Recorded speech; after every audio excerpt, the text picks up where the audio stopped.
இந்தாங்க. அட அதெல்லாம் ஒண்ணு வேணாம், உள்ள வைப்பா. உங்களுக்கு எதுக்கு தேவையில்லாம? தம்பி சாப்பிட்டு தான் போறேன், அதுக்குள்ள ஏதாவது யோசனை வந்தா சொல்றேன். உக்காருப்பா.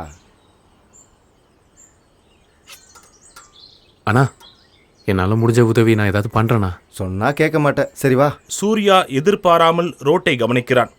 எதிரே ஒரு கார் பிரேக் டவுன் ஆகி நிற்க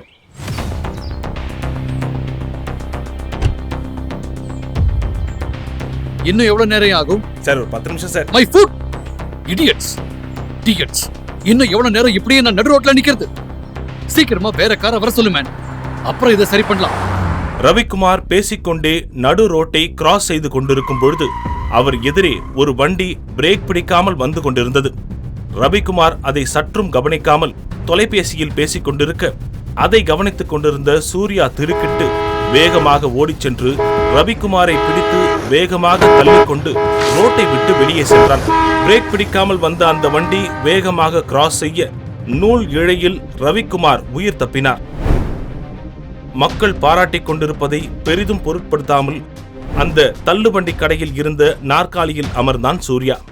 முழு வீடியோவை பாக்கெட் FM தமிழ் யூடியூப் சேனலில் கண்டு மகிழுங்கள்.